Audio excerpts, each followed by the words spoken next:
A material in CS2 is made up of multiple images. When we combine all of them, we get a somewhat realistic looking texture that reacts to the world around it. Your base image is called an albedo if you're a nerd, or color if you're boring. It is a flat image of your material, giving it its base texture. Alone, it will give us a flat looking material that won't react to light, giving it a weird plasticky feeling. To improve that, we can use a normal map. It kinda looks like our texture is in that Far Cry 3 mission where you have to collect the mushrooms in a cave with the crazy guy. The RGB values correspond to the XYZ coordinates, which tells the material where the bumps and dents are supposed to be so that light can react accordingly. By this point, our material still looks like some cheap Chinese plastic toy. To fix that, we can use a roughness map. This file will tell your material what part is reflective and what part isn't. Black has a value of 0 and means your material will be fully reflective, and white has a value of 1 and makes your material completely matte. Our material looks really great now, but one more thing we can add is an ambient occlusion map. This will give it information on what part should be shaded. For example, the small gaps between the planks as well as the parts around the nails are slightly occluded, giving more depth and realism to our material. Lastly, we can also use a height map. It's basically the same concept as a normal map, but instead of being a 2D trick, it actually adds polygons to your material.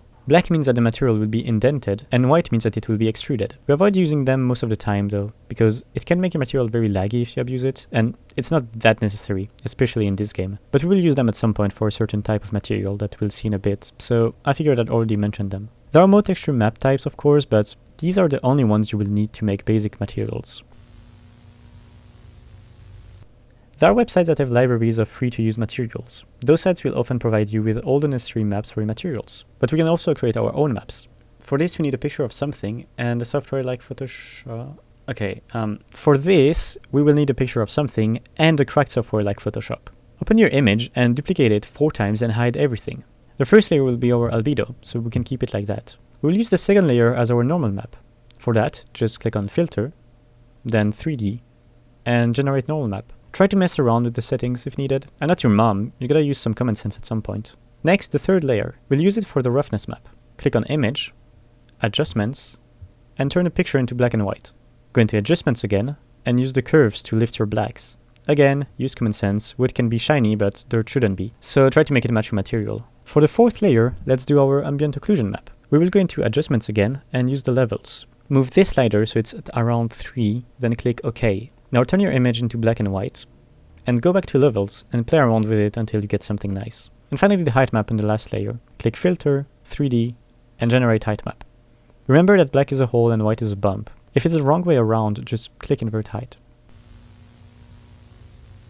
Open your add-on in Hammer or create one if you haven't yet. Click on the Material Editor button, make a new material, and select the CSGO Simple Shader. Now save your file and give it a name. It is important that you do that at the beginning, otherwise you won't be able to edit the material. All of your files should be located in this directory, preferably in a folder called Materials. You can add subfolders to keep things tidy of course if you want, or you can just dump everything there like a continental ape. Now in this section, add your albedo. In here, your normal map. Here, your roughness map. And finally, your ambient occlusion map.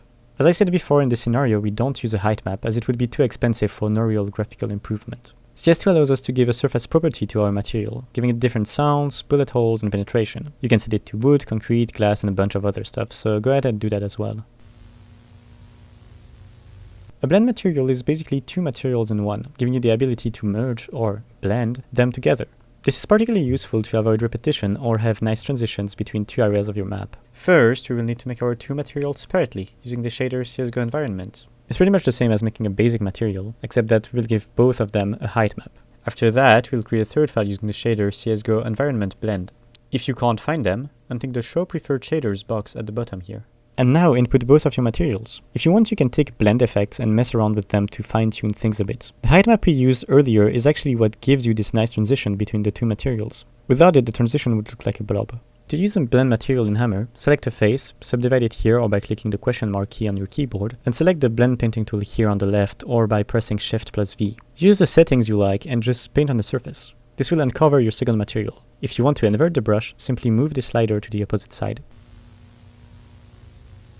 A decal, also called an overlay, is a material that has transparency within itself. To create one, open the Material Editor in Hammer, select CSGO Static Overlay, save your material, and give it a name. Click the translucent box in blend mode, add your albedo file, and here add the transparency map, where white means fully opaque and black means fully transparent. You can make one pretty easily in Photoshop by adding a black layer under your decal, then detouring your image by doing left click on the thumbnail while holding Ctrl, and painting that in white.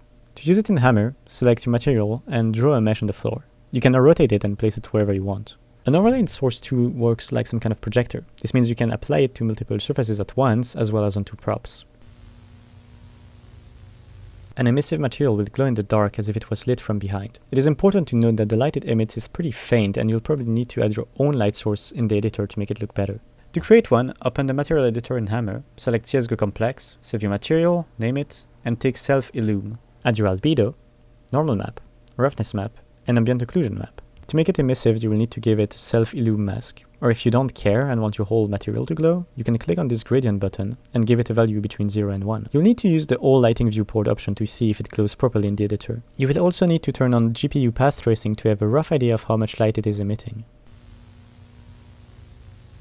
This tutorial is overly simplified, and I'm not at all an expert. I barely knew half of the words in that script before making this video. Anyway, if you have questions, feel free to not leave them in the comments because I won't be able to answer, but you can join our mapping Discord server where we make and playtest maps. You'll most likely find people way more talented in that domain than I am.